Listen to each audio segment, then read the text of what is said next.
Hello and welcome to Eye on South Asia. I'm Bhavna Vannan. And I'm Sunil Hali. Each week, we'll bring to you all the latest news, events, and happenings with South Asians living in North America. So let's get started, Sunil. We have a very interesting perception with U.S.-India relations. So what's going on with that? It seems to be, at least from the word that is out in Washington, D.C., that they are not in the best shape, and there is some kind of drift that's going on, and U.S. has been not the favorite in the overall South Asian region anyway for some time now, and they were investing a lot into India. Of course, they have already invested a lot into Pakistan, where they are kind of being shown the leave the door. So there is a kind of a feeling, a sense that US-India relationship is kind of a little tense right now. And there are major issues that have been brought up. Some of them are primarily, the nuclear deal and the liability issue, how it took hard efforts to make the nuclear deal go through, and then the liability issue came in. India has its own reservations. So obviously they're not going anywhere so far, and the companies who are to do business with India are not able to move forward until this is resolved. Right, and there are also issues within India going on as well, like various corruption scandals that the government there has to deal with. True. So that could also be contributing to this lull period. Overall, there is the other bigger, the second big issue is right now on this $15 billion or $11 billion deal of the combat aircrafts that India is buying actually from France. And it's so funny that at this time, US is not even in the contention. Yeah. And the aircraft supplied by Lockheed are not even in the picture. Actually, it is a competition between French and the Euro crafts. US kind of feels left behind. Out. It's huge. And again, now India has constantly maintained their independence of thinking and handling their own affairs. Iran has become a major contention. As we have been talking about, India has taken its own position that they will do what is right for them with Iran, and they're not following the sanctions that US has passed against Iran. So when you add up all these things, they have become a little bit of a sore point. I'm sure they'll get over it, but it's just the beginning of the year and the relationship in a swing.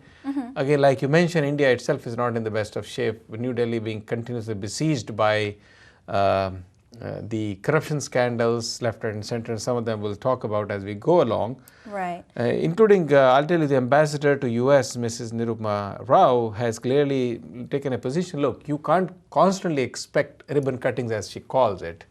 And big major deals. Big bang initiatives all the times. So we had to be prepared that, there'll be time when we may not be on the same page together. Right. And there was a recent conference in Brookings Institution, the future of the US-India partnership, where Ashley Tellis spoke very well. He said, look, don't expect always that India and America will have they'll be always on the same page. And he's obviously dismayed by what we just talked about. And, also there is a sense that US has invested a lot into this strategic relationship to build between India and US. And they're not sure, right, is paying it as much as they expected it to be. Right. People are always trying to weigh in, is this relationship yielding the maximum potential? True. But at the same time, he's also mentioning that let's not get too carried away and be myopic. But what we need to really see is whatever India postures at or goes in the direction, as long as there is a convergence and we all look in the same direction and we have similar goals and objectives, so we should not be overly worried about it. Right, just move forward in that angle. At the same time, Kanwal Sibal, who was here, he is the former Indian Foreign Secretary, and he has served in Washington, D.C. as the Deputy Head of Mission. And even at that time, he used to take on Robin Raphael, who was the Assistant Secretary of State for South Asian Affairs, and she was not the most friendliest to India. She somehow had a very strong feeling for Pakistan at that time, and she served the Clinton administration, and he had taken her on at that time for her myopic tendencies. And he has also been, very firm about his position that, he said, look, India's economic relationship with China has become so strong, but it doesn't mean that India does not have good relationship with America. In fact, he mentions that the total India-China trade is today at about $60 billion, and it's the largest trade partnership in goods, but our largest economic relationship with them remains, which is equal to the deficit, which is 3 to 4 times of this number is the deficit between US and China. And he's essentially saying that, the relationship between India and the US is much stronger than, that with China. At the same time, he is specific about that, even on terrorism, he says that, look, President Bush recognized that India was a victim of terror, but he was very steadfastly there to put any kind of pressure against Pakistan, which was a home ground for terrorists. It's been that way forever. So he says, look, you guys have to play your cards also very, very well. Right. And he mentions about the WikiLeaks, and from where it has been said that the US ambassador to Pakistan recommended continuing arms sales to Pakistan in order to allay Pakistan's security threats from India. I don't know where those threats are coming from. Right. There is not a single record of India having attacked Pakistan. And it is these kind of news that continues to come obviously creates a gap, and he says we need to be on the same page. We need to be not necessarily always trying to balance between the two countries. You can have a good relationship with one and you may not have a similar relationship with the other. You don't have to have not similar relationship with others. You maintain your own independence. He said, like Condoleezza Rice, who came to India, and the moment she left India, she was traveling to Pakistan and making announcements over there, as if she was worried that one announcement in one country could mean a problem by not making a similar announcement in another country. Right. He definitely maintains that India should have their independent thought and action behind everything. Even in the case of when India was criticized in the dealings with Libya and the no-fly zone where they're abstaining from that effort, he says, from India's perspective, they have to look at what the motive is as well and what's good for them. And then, Bhavna, China is not making life easier. If you look at China is constantly supplying nuclear technology to Pakistan and making it a stronger and stronger nuclear country. Right. And while US is constantly worried about the nuclear capabilities of Pakistan and the lack of adequate controls, for which they say we have to succumb to constantly help and continue to maintain relationship with Pakistan. So India is saying, look, on one hand you have this issue and China is not playing the good role over there. So somehow where is the right, where is the real right actions that you need to continue? You look at China, you look at North Korea, you look at Saudi Arabia, they are not necessarily a very democratic set societies, and they're constantly helping Pakistan. Right. And not the civilians, not a common man, they're helping the administration or the military regime. So let's get our act right. Right. So it's not necessarily a strategic shift in the US-India relationship as I see it. It is to say put it in the right perspective and build it from there. Exactly. Our own man, Hardeep Singh Puri, who is the ambassador and permanent representative of India to the United Nations, has come up with very clear perspective. That's what I like about India. Whatever position they take is very clear and concise. And Hardeep has been it all. Anyway, he's been wonderful in New York at the United Nations.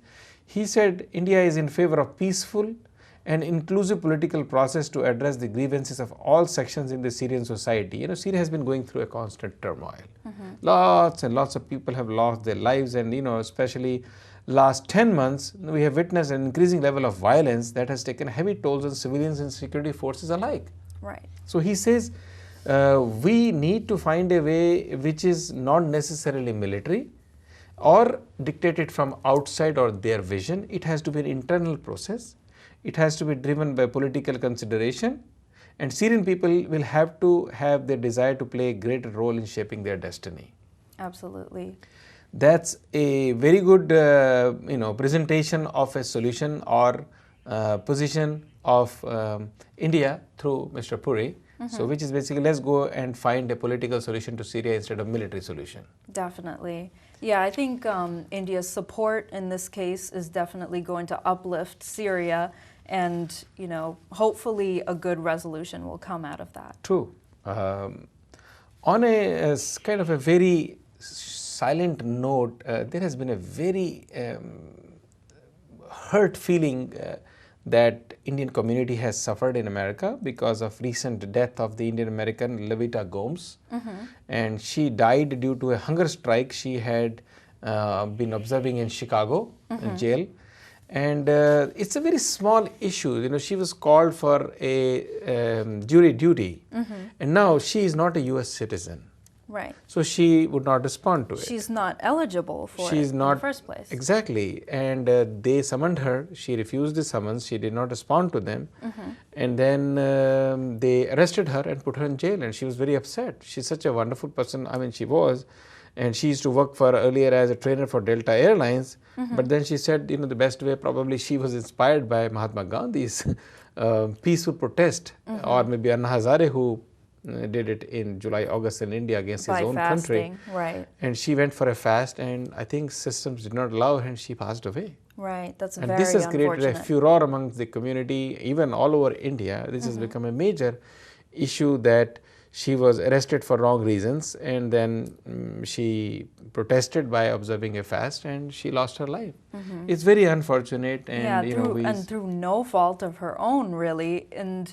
But it's just a caution to people. Anyone who is summoned for jury duty, in some way, need to respond to it. So it's really bad, and we send our condolences to her family. Definitely. Moving on with the India story on the business end, especially now, as we were talking about that India has taken an unprecedented step. The Supreme Court just ruled last week, they have scrapped the 2G licenses. I'm sure the 3G and the 4G you use in America.